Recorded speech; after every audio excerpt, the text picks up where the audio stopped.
Bien, en este segundo día vamos a pedirles a los padres del desierto que nos iluminen sobre algunas dificultades en la vida espiritual, mejor dicho, sobre una.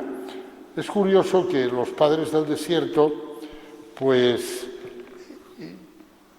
consideraban que uno de los obstáculos o de los peligros o de las dificultades más grandes que había en la vida espiritual era lo que ellos llamaban la acedía, una palabra que nos suena un poco rara y que después ha llegado con el tiempo a nosotros, digamos, engullida dentro de ese pecado capital que se llama la pereza.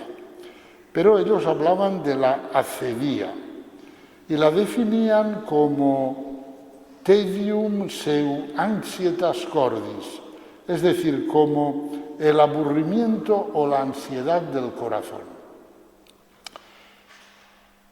Para que nos quede claro desde el principio, vamos a meditar esta tarde sobre un estado de ánimo, porque la acedía en el fondo es un estado de ánimo.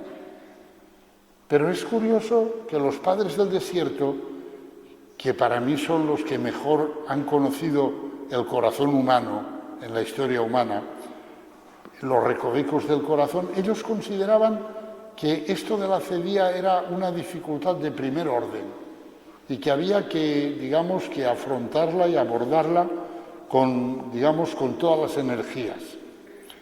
Por lo tanto, estamos hablando de un estado de ánimo que consiste en un aburrimiento o ansiedad del corazón, que provocan en nosotros la necesidad de estar en otra parte, de cambiar de aires.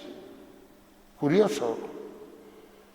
Provocan en nosotros la incapacidad de vivir la plenitud del momento presente. Por eso la manifestación más común de la acedía es el deseo en el monje de cambiar de monasterio, en el sacerdote de cambiar de parroquia, en el casado de cambiar de cónyuge, en el profesional de cambiar de profesión, etcétera, etcétera, etcétera. Es un estado de ánimo que nos hace creer que lo que nos pasa, el que no nos encontremos bien, no depende de nosotros, sino que depende del sitio donde estoy y que por lo tanto la solución sería cambiar de sitio. Si soy monje, cambiar de monasterio. Si soy cura, cambiar de parroquia. Si estoy casado, haberme casado con otro o con otra, etcétera. En vez de poner la raíz de mi problema, de mi estado de ánimo, en mi propio corazón. San Agustín se ocupó también de esta actitud y la describe diciendo: si yo quería depositar mi alma en el uno, escrito con mayúscula, es decir, es en Dios, de modo que encontrara quietud, ella resbalaba hacia el vacío y caía de nuevo sobre mí, y yo era un lugar desventurado para mí mismo. Es curioso cómo la describe San Agustín. Dice, yo quiero poner mi alma buscando a Dios y voy hacia arriba, hacia Dios, hacia el uno, pero me encuentro con que mi alma, ¡pum!, se me cae encima y que ese caer sobre mí de mi alma resulta un lugar desventurado para mí mismo. La expresión agustiniana mi propia alma se me caía encima, es una buena descripción de la acedía.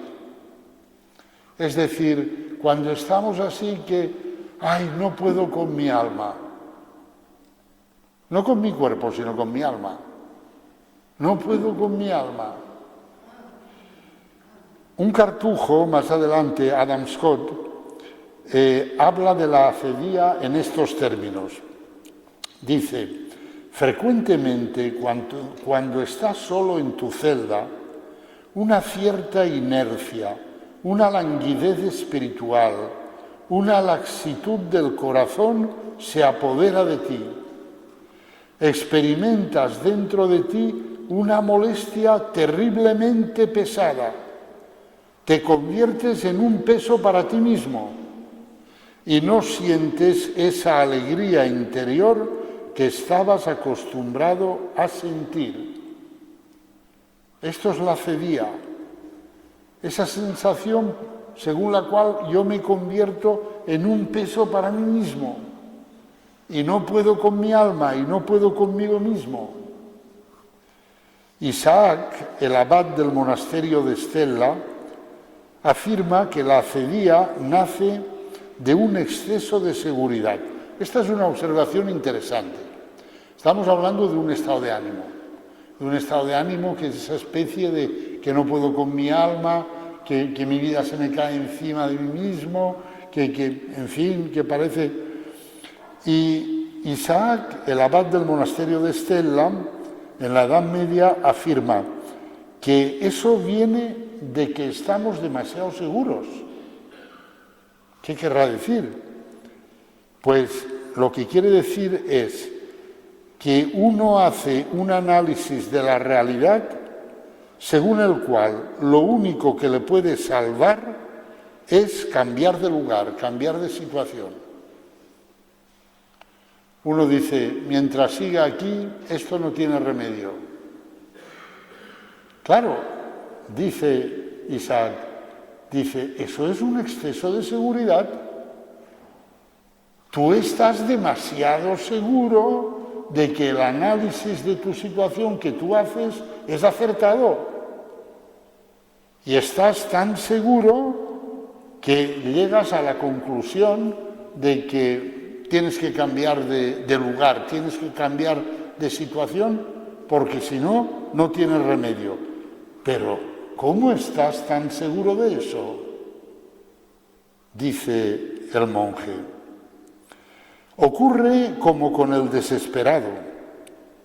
El desesperado analiza su situación y concluye que no tiene salida alguna. Pero claro, uno le dice al desesperado, ¿y cómo estás tan seguro de que no hay salida alguna? ¿Tan listo eres? ¿Tan seguro estás de que has considerado todos los factores de la realidad, de la situación, de que no se te ha escapado nada y de que por lo tanto tu análisis es concluyente e inapelable? Y que, ¿cómo estás tan seguro de eso? Porque mira, te has olvidado, por ejemplo, de un factor fundamental, que Dios existe y que actúa. Y por lo tanto, cuando tú, creyéndote tan inteligente y tan lúcido, dices, esto no tiene remedio, y coges la pistola para pegarte un tiro, te estás pasando de listo. Tienes excesiva seguridad. Porque te olvidas de que Dios existe y de que Dios puede actuar en cualquier momento. Por lo tanto, es interesante la observación de Isaac, el abad del monasterio de Stella, porque nos viene a decir, no te hagas el víctima, no te hagas el desgraciado, porque en el fondo eres un orgulloso, que estás tan seguro de que tú lo ves todo y lo has analizado todo, que te crees que la conclusión a la que has llegado es inapelable. La conclusión es, no tengo remedio, tengo que cambiar de situación.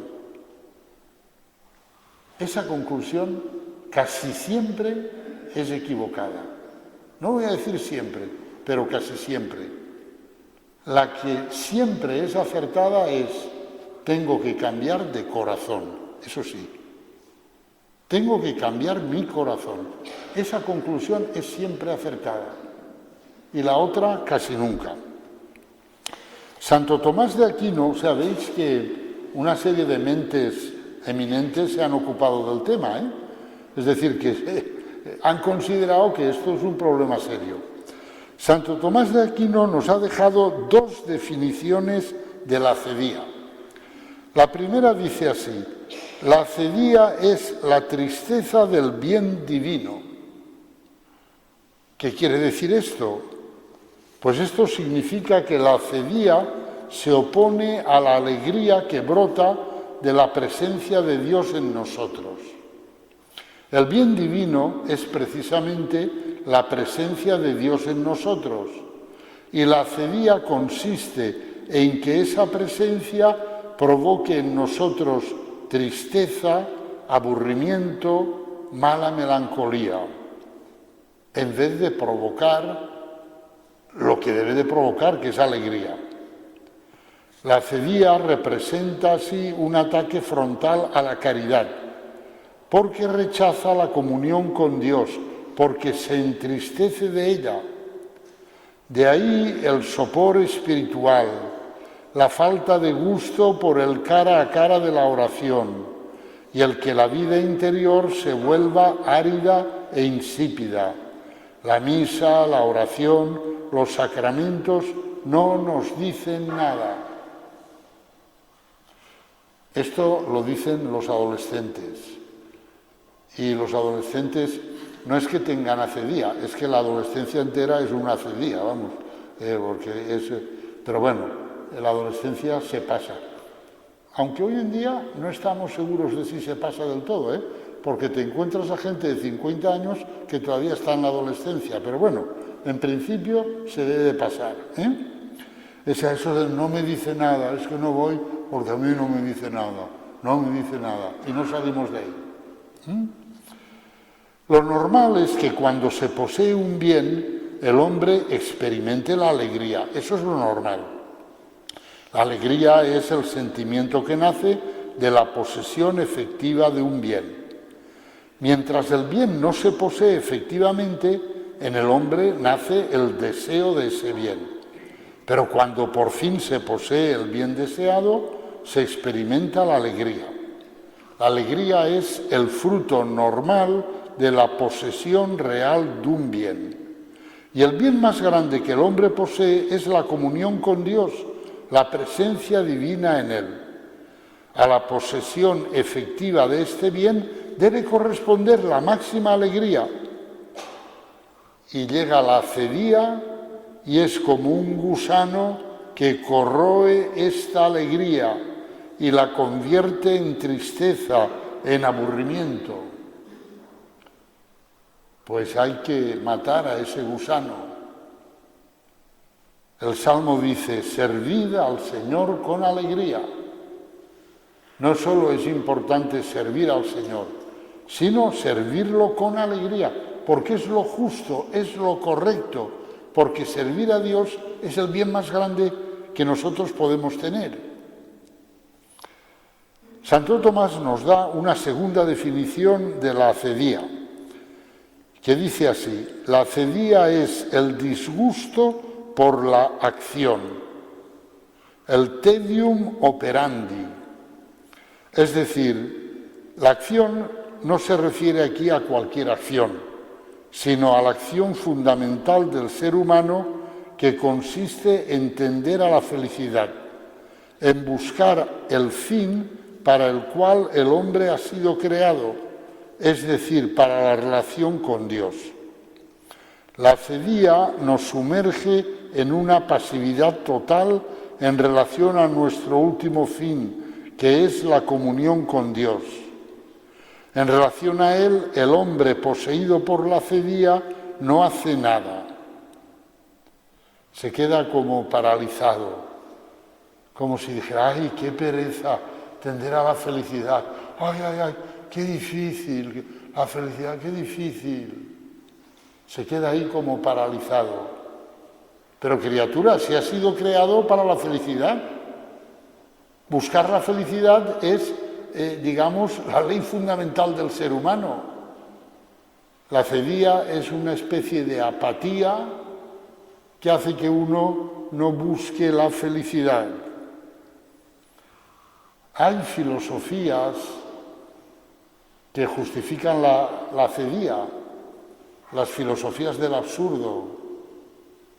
Los filósofos que dicen que el hombre es, en fin, una pasión inútil, que el hombre no, en fin, que no hay manera de conseguir un bien, de alcanzar una felicidad, y por lo tanto sumergen al hombre en el absurdo. Bien, pues hay que saber que esas filosofías llevan el sello de eso que los padres del desierto consideraban uno de los peligros más grandes, de los obstáculos más grandes para la vida cristiana, para la vida espiritual. Entonces, el hombre poseído por la acedía no hace nada para alcanzar la felicidad. Pero eso no significa que no haga nada, porque muchas veces ese hombre es un hiperactivo, que hace un montonazo de cosas, pero nunca hace lo que debe de hacer, que es buscar el bien, que es buscar la felicidad. Eso no lo hace nunca, pero por hacer, si muchas veces no para. El hombre poseído por la acedía es aquel que solo hace lo que él quiere hacer, pero deja de lado lo que él debe hacer. El corazón de la pereza o de la acedía consiste en la tristeza en el cumplimiento de lo que debemos hacer, lo cual no significa que no se hagan un montón de cosas, pero nunca lo que debemos hacer.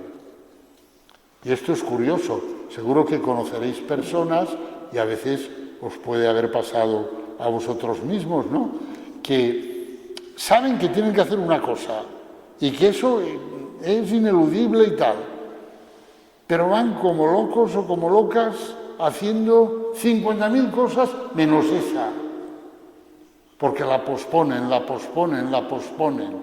Eso es la acedía. Esa es la mala tristeza.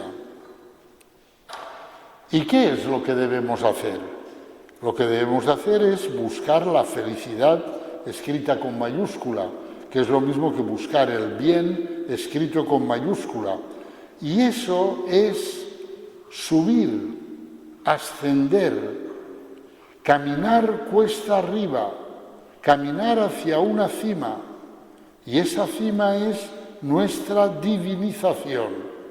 Dios nos ha creado para divinizarnos y hacernos así capaces de vivir eternamente con Él. Pero ese camino es una ascensión, es decir, un camino cuesta arriba, que requiere de nosotros el esfuerzo de nuestra libertad.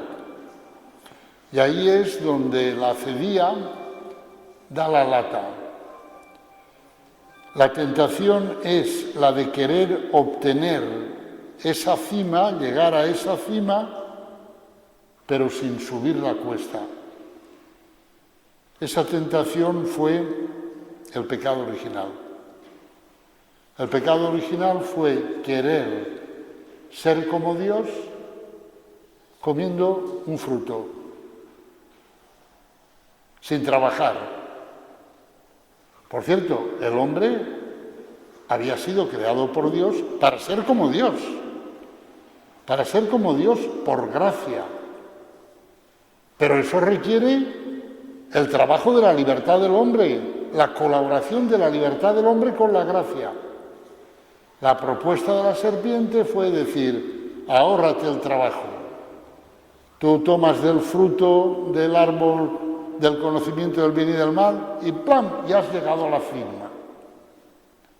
Pues esa tentación permanece siempre, ¿sabéis? Y los padres del desierto la llamaban acedía. Bien, pues ya hemos descrito lo que es la acedía, esa especie de tristeza, de aburrimiento, de pereza, de que se me cae el alma encima, se me cae mi vida encima, de que no saco los pies del plato, etc. ¿Qué nos dicen los padres del desierto sobre esto? Sabéis que los padres del desierto no escribieron nada, pero que había gente que iba a ellos a visitarlos y les preguntaba. Y entonces, pues ellos, cuando respondían, porque no siempre respondían, a lo mejor le miraban a la cara y le decían, no hay palabra para ti. Ellos tenían mucho discernimiento y cuando veían en el rostro o en la manera de preguntar de quien les preguntaba que eran un frívolo que iba por allí a curiosear para volver a la ciudad y contar, estaba con el padre del desierto y me ha dicho esto, lo otro. Cuando ellos veían eso, se quedaban mirándolo y le decían, no hay palabra para ti, lárgate. Pero otras veces respondían. Y entonces, pues, respondían en general de manera bastante breve. Y hubo gente que fue anotando esas respuestas y gracias a esa gente tenemos lo que se conoce como los apotegmas o las sentencias de los padres del desierto. Pues vamos a leer algunos de ellos sobre este tema y a reflexionar sobre lo que nos dicen. Un hermano preguntó a un anciano, ¿por qué soy presa de la acedía cuando estoy en mi celda?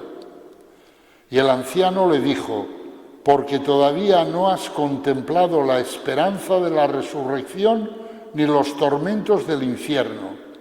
Pues si llegases a ver esto, tu celda estaría llena de gusanos y tú sumergido en ellos y no padecerías acedía. Como veis, la respuesta es fuerte y tiene su punto de ironía, ¿no? Pero vamos a intentar coger la sustancia. La sustancia es que este apotegma relaciona la acedía con la esperanza, en el sentido de decir que la pereza surge porque no contemplamos en serio cuál es el precioso destino para el que hemos sido creados, el término formidable de nuestra existencia al que estamos llamados. No contemplamos eso, o sea, porque no meditamos en el cielo. Y entonces, pues el no meditar en el cielo desmotiva, desincentiva nuestro esfuerzo espiritual. Y este es un punto interesante. A veces pienso yo que el Señor a los sacerdotes de mi generación nos dará un coscorrón, bueno, nos dará muchos coscorrones, pero uno de los coscorrones será por no hablar suficientemente del cielo. Todos preocupados con los problemas de la tierra. Oye, vamos a ver, si Cristo no ha venido a solucionar los problemas de la tierra, Cristo ha venido a llevarnos al cielo. Por lo tanto, hay que hablar del cielo, hay que pensar en el cielo, hay que meditar en el cielo, hay que saber que estamos creados para el cielo.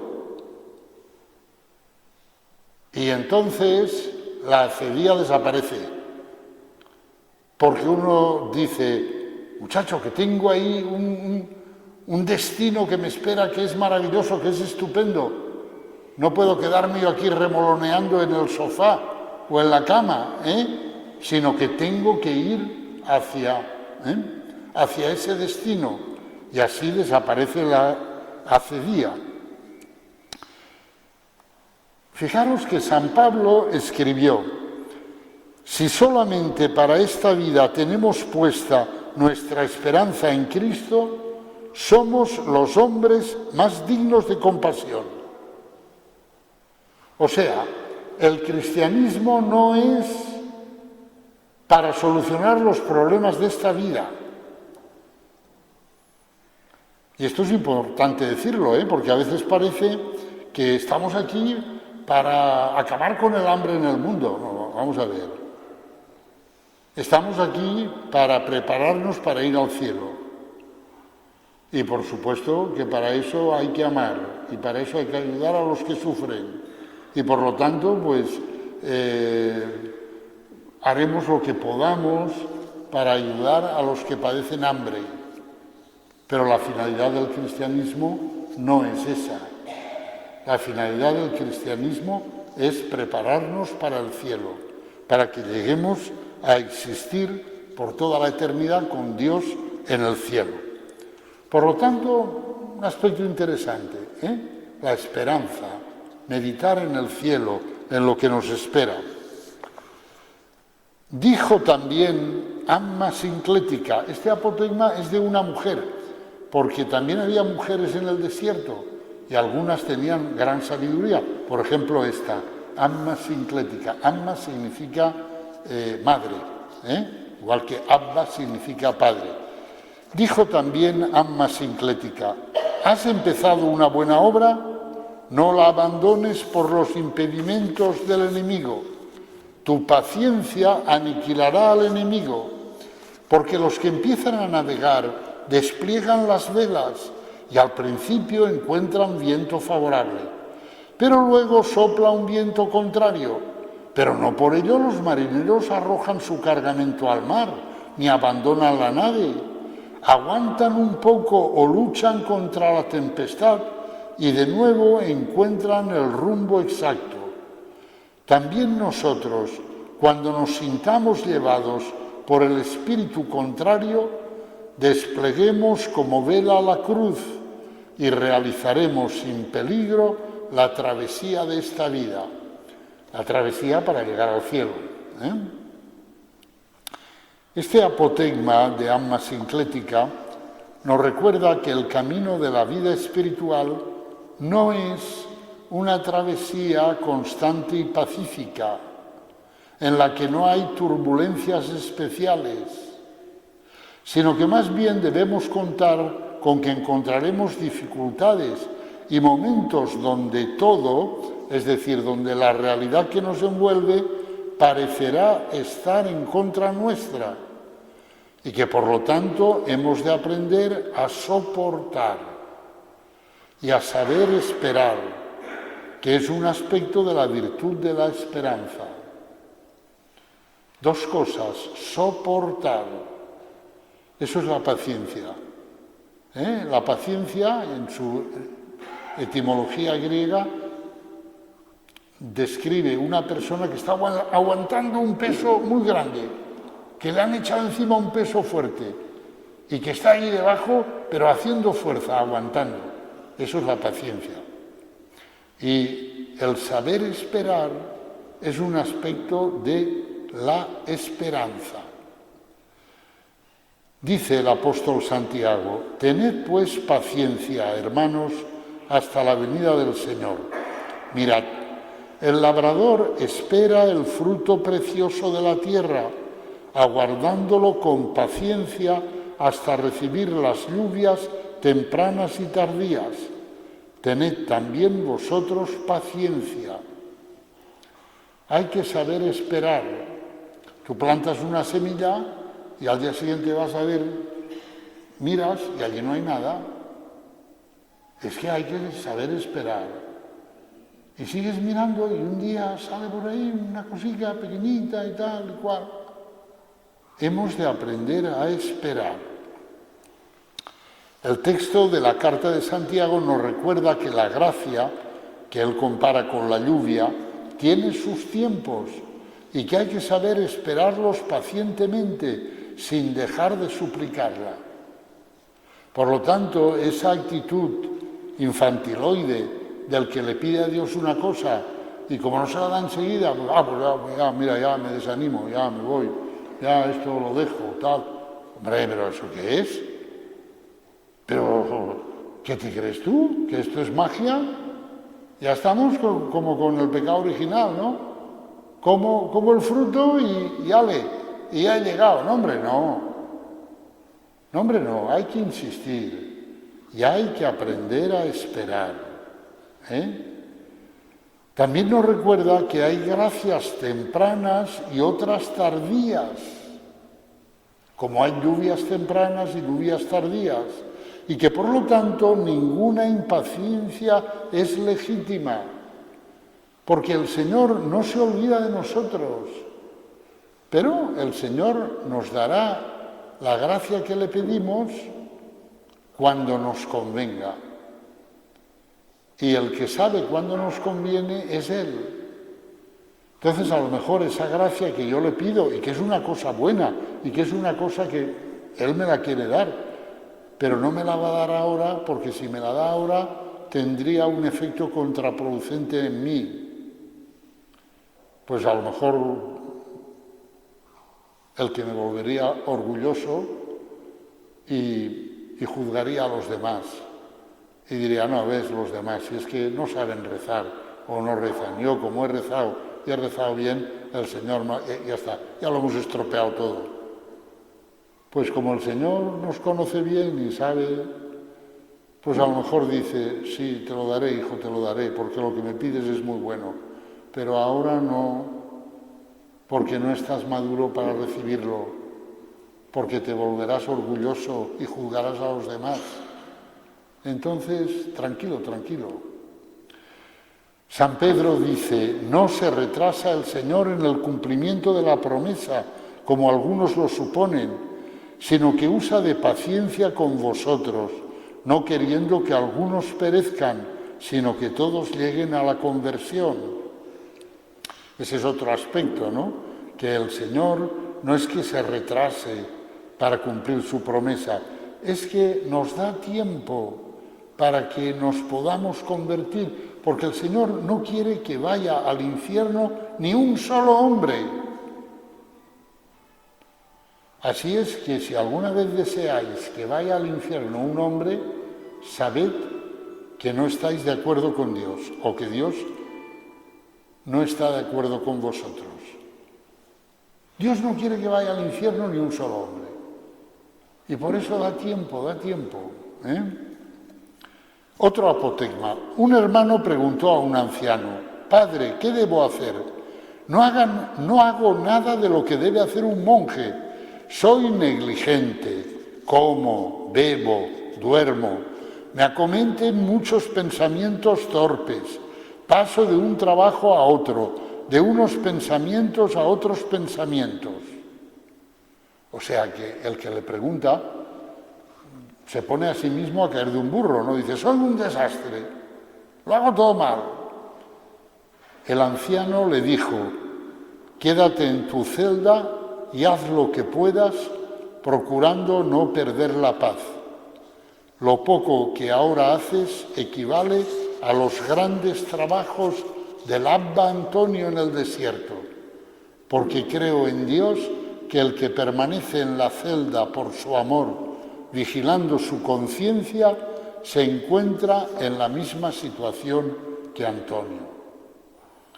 Hombre, esto es esta palabra es muy consoladora, ¿eh? Porque uno dice, es que lo hago todo mal.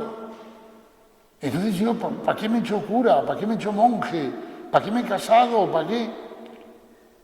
Y la respuesta es, quieto, quieto, no te muevas. Permanece en tu celda, o sea, en tu estado, en donde estás. Ahí, quietecico, y haz lo que puedas. Ahí se ve lo humano que es Dios. Tú haz lo que puedas. Ya te das cuenta de que puedes poco. Ah, vale, pero tú hazlo. Tú hazlo. No te pongas en esa chulería de como lo que hago no sirve para nada porque soy un desastre tan grande, pues ahora ¿qué? No, hombre, no, tú permanece en tu celda haciendo lo que puedas. Y dice el anciano, y eso lo considero como todo lo que hizo el Abba Antonio, o sea, San Antonio, el padre de todos los monjes, de todos los padres del desierto.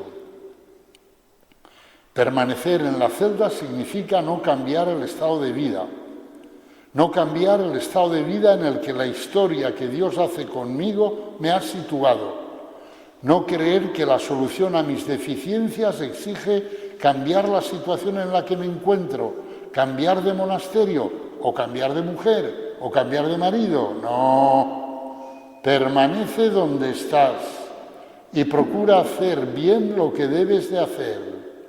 Y cuando constates tus deficiencias, no pierdas la paz. no pierdas la paz. Porque la paz no depende de tus logros, sino que es fruto de la conciencia de que Dios te ama y de que su amor será más fuerte que todas tus debilidades. Este apotegma sale al paso anticipadamente de ese razonamiento nefasto que a veces hemos escuchado a algún hermano, por desgracia, que dice lo siguiente el razonamiento: para ser un mal monje, o quien dice un mal monje, para ser un mal cristiano, o un mal sacerdote, o un mal religioso, mejor ser un buen hombre o una buena mujer, aunque no fuera creyente. Pero vamos a ver, ese es un razonamiento diabólico. O sea, ¿qué pasa? Que tú o te pones 10, o sacas matrícula de honor, o si no, esto no vale para nada. No, hombre, no. Tú sé humilde. Tú quédate donde la vida te ha puesto, porque en ese devenir de la vida está la mano de Dios. Está también tu libertad, por supuesto. Pero bueno, la combinación de tu libertad y de la providencia divina te ha puesto donde estás. Pues tú permanece ahí y haz lo que puedas. Recuerdo lo que un monje del monasterio del Monte Athos, lo que le ocurrió a él, ¿no?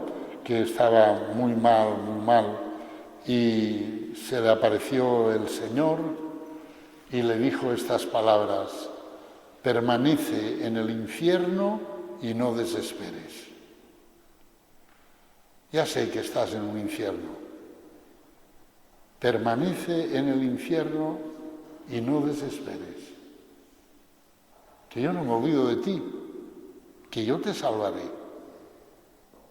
Pero tú permanece ahí. No quieras romper la situación, salir de la situación.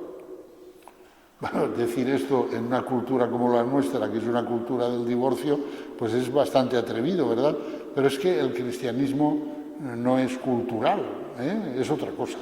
El cristianismo no está para ratificar ninguna cultura, sino para llevar a los hombres a Dios. Veamos otro apotegma. Un anciano dijo: un árbol no puede dar frutos si se le trasplanta a menudo de un lugar a otro. Tampoco el monje que emigra con frecuencia puede dar fruto abundante. Esta es una observación interesante, porque para dar fruto hay que confrontarse largamente con las mismas dificultades. Y si tú vas cambiando de lugar, pues lo que vas es mareando la perdiz, vas floreteando, para no confrontarte con las mismas dificultades. Y para dar fruto, pues uno tiene que confrontarse largamente, durante mucho tiempo, con las mismas dificultades, lo cual hace que uno vaya conociendo su propio corazón, amigo. Y entonces, pues que sea capaz de ir dando fruto. Bien, si les preguntamos a los padres del desierto que nos den algunos remedios contra la cedía, pues ¿qué remedios nos darían? Bueno, el primero ya ha salido, ¿no? Es permanecer en la propia celda, lo cual quiere decir no cambies tu situación. A los ojos de los padres del desierto, querer huir es una verdadera ingenuidad, puesto que no se puede huir de sí mismo. Los padres dicen: si te viene una tentación en el lugar donde habitas, no abandones el lugar en el tiempo de la tentación, porque si lo abandonas, encontrarás ante ti en todas partes lo que querías apartar. Y eso es lo que significa permanecer en la propia celda, es decir, no cambiar de vida, no cambiar de estado de vida, tal como también aconseja San Ignacio de Loyola en sus ejercicios.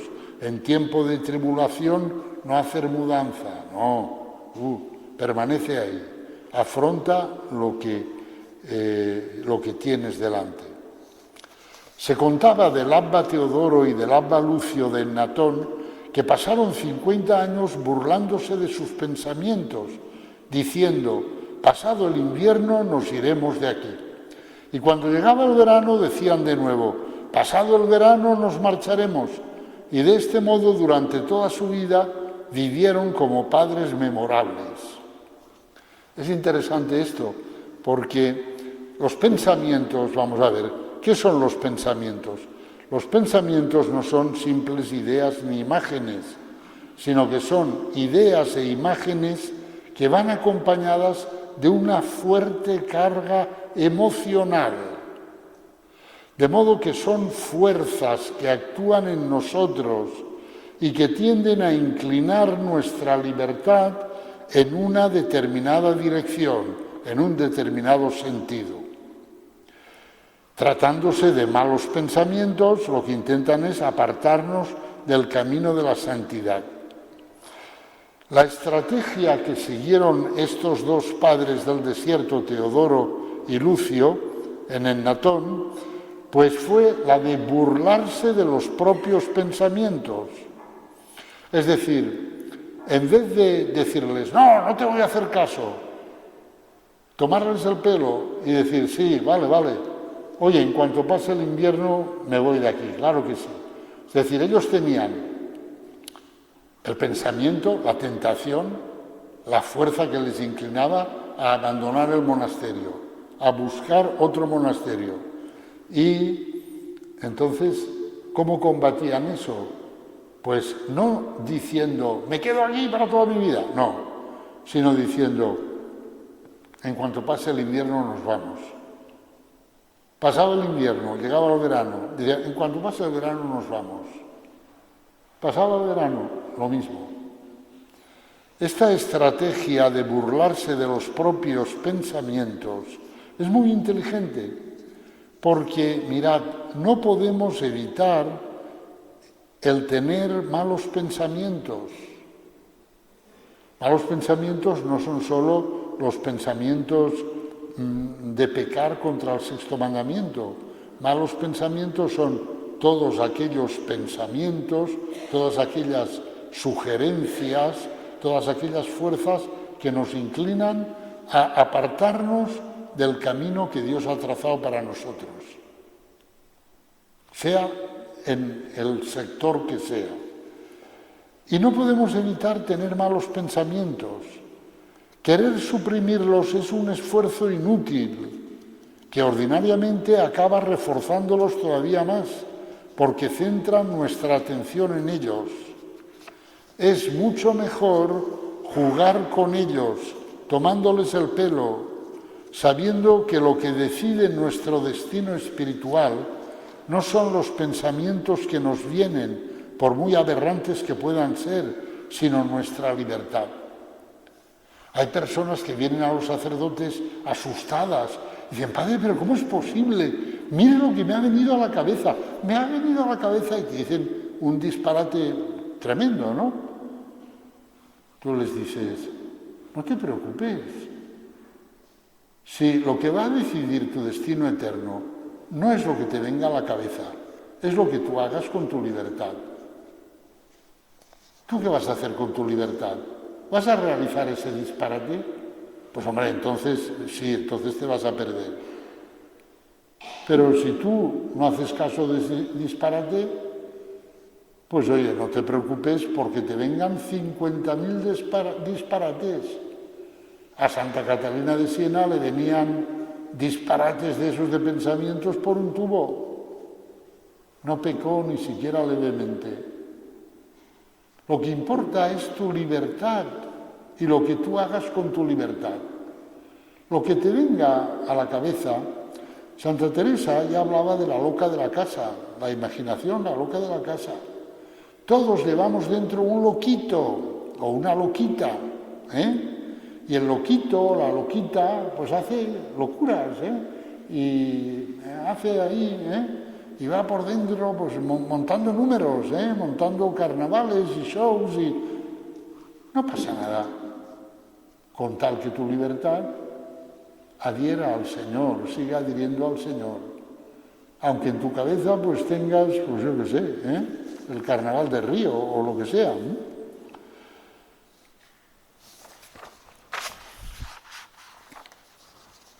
Otro apotegma. Un hermano que estaba tentado de abandonar su monasterio se lo contó a su abad. Este le contestó: vuelve a tu celda, haz oblación de tu cuerpo a las paredes de tu celda y no salgas de ella. No te preocupes de tu tentación, piensa lo que quieras, pero que tu cuerpo no salga de la celda. Qué gran sabiduría, ¿eh? Porque claro, dice la celda, en vez de celda di tu matrimonio, tu sacerdocio, tu estado de vida, tu profesión, Es decir, permanecer en la propia celda significa aceptar la propia vida, la vida que Dios me ha dado, también a través de mis elecciones libres, comprendiendo que mi grandeza reside en jugar la partida de mi vida con las cartas que me han tocado y no pretender que me den otras cartas. Esto es importante. Nacemos y ya nada más nacer la vida nos ha repartido unas cartas. Vamos a jugar una partida de cartas, que es nuestra vida, y nos han tocado unas cartas, un cuerpo, un temperamento, un carácter, una manera de ser, unos padres, un ambiente, un colegio, un montón, cosas que no hemos elegido, nos han tocado. La solución no es protestar por las cartas que me han tocado y decir que hagan otro reparto, que me den otras cartas, quiero otros padres, quiero otra familia, quiero otra educación, quiero otro cuerpo, quiero otro carácter. Que no, hombre, que no. Lo que hay que hacer es aprender a florecer donde hemos sido sembrados, sin protestar por la calidad del terreno, por el clima, por la humedad, etc. Hombre, hasta un pagano como Séneca afirmaba: no hay que cambiar de lugar, sino de alma.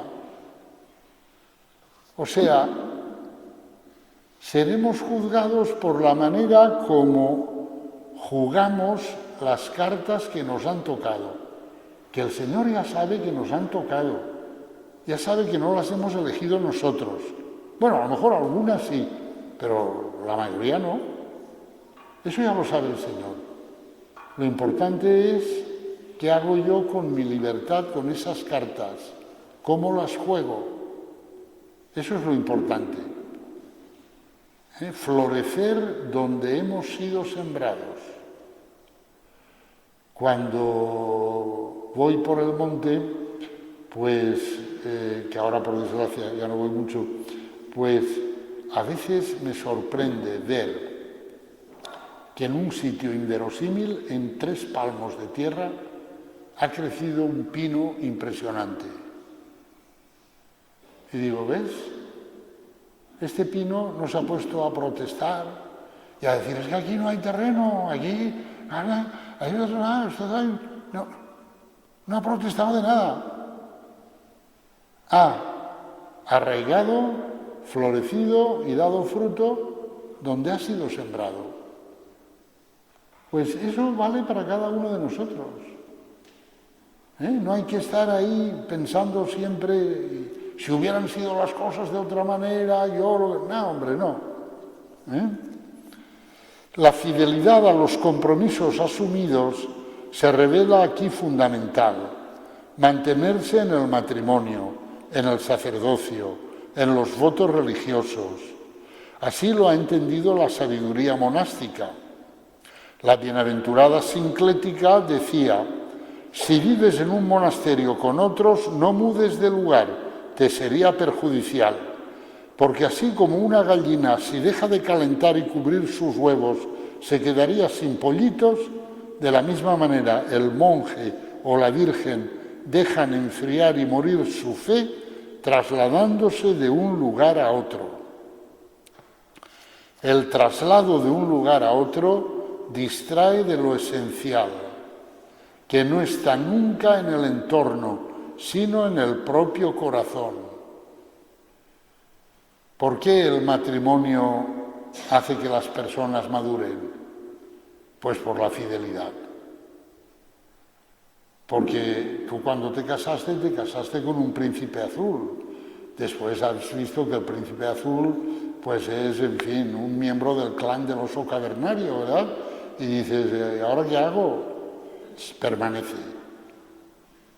Si permaneces haciendo lo que puedes, maduras, creces, floreces y das fruto. Y si no, pues no. Eso es así. Por eso San Benito critica muy fuertemente a los monjes giróvagos. Los monjes giróvagos eran, en tiempo de San Benito, no sé si siguen existiendo hoy en día, eran monjes que se pasaban la vida peregrinando de un monasterio a otro. Llegaban a un monasterio, estaban 3 o 4 días y se marchaban a otro monasterio. Iban olisqueando por todos los lados, curioseándolo todo, probando la cocina de cada monasterio, pero no se estaban quietos en un sitio. Y San Benito dice, eso es un desastre. Ahí no hay nada de verdaderamente espiritual.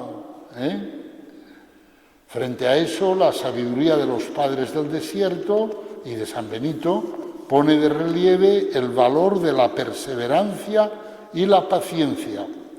Un anciano dijo, no avanzamos en la virtud porque no conocemos nuestras limitaciones y porque no tenemos paciencia en las obras que emprendemos.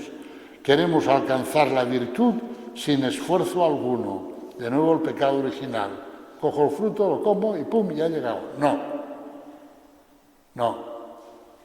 Hay que perseverar, hay que aguantar, hay que permanecer. Bien, pues este es el primer gran remedio que nos dan contra la cedía. Permanecer en la propia celda. Ya sabemos que celda quiere decir el estado de vida de cada uno. Un segundo remedio que nos dan y que ellos consideran muy importante, asumir la soledad. Dijo también Abba Isaías, el primero de todos los combates es el exilio, sobre todo en la soledad. Aquel que huye a otro lugar y abandona lo que le pertenece teniendo una fe perfecta. La esperanza y el corazón se fortalecieron frente a sus propios deseos. En efecto, los demonios te encerrarán por todos los medios en muchos círculos, haciendo que temas las tentaciones, una dura pobreza o la enfermedad, y te sugerirán, si sucumbes a los peligros de este tipo, ¿qué harías pues? ¿No tienes a nadie que te conozca y cuide de ti? Y la bondad de Dios se pone a prueba para que se manifiesten tu celo y tu amor a Dios. ¿Cuál es la idea que hay aquí? La idea que hay aquí es, si buscas de verdad a Dios, si quieres ser cristiano, tienes que vivir un exilio. Y un exilio, el padre del exilio es Abraham, sal de tu tierra, de la casa de tu padre, por lo tanto vive un exilio, y si vives un exilio te vas a encontrar solo. Y te pueden venir pensamientos de decir, ¿y ahora qué? Y si me pasa algo, ¿quién cuidará de mí? Y aquí no conozco a nadie, y aquí... Y detrás de todos esos pensamientos hay un ataque contra la bondad de Dios y contra su providencia. ¿Qué me va a pasar? Ya está el enemigo sembrando ahí la desconfianza en relación a Dios y a su providencia con nosotros. Por lo tanto, el exilio es el primer combate y consiste en salir de ese mundo y afrontar la soledad, es decir, una existencia sin mundo, donde el único recurso es Dios. Esto lo hicieron los padres del desierto a lo bestia, podríamos decir, a lo bruto. Y es que se fueron al desierto. Y en el desierto no hay nada más que Dios. Y dijeron, bueno, vamos a ver, pues venga, yo busco a Dios, me vengo aquí, porque aquí no hay más que arena y Dios. Pero eso en otra medida y de otra manera, todos los que somos cristianos lo tenemos que hacer. Tenemos que salir de nuestro mundo y buscar a Dios. Y en esa búsqueda de Dios van cayendo cosas que para nosotros eran seguridades, nos daban seguridad. Y ahí está el desafío. Asume esa soledad. Asume que solo tienes a Dios. ¿A cuántas personas les hemos de decir a los sacerdotes, mire, no le dé vueltas, usted hágase esta composición de lugar, solo tiene a Dios? Aunque tenga marido, o aunque tenga mujer, o aunque tenga hijos, o aunque tenga amigos, vale, pero usted hágase esta composición de lugar, solo tengo a Dios. Y así vamos bien, porque si no, no vamos bien. La importancia de la soledad entendida como existencia solo ante Dios, es decir, urdimbre de una vida en la que yo existo por Dios y para Dios, y dentro de la cual acojo todo lo que Dios pone en ella, el prójimo, el mundo, la historia.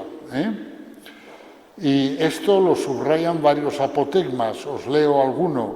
Abba Alonio dijo, si el hombre no dice en su corazón, solo Dios y yo estamos en el mundo, no tendrá descanso.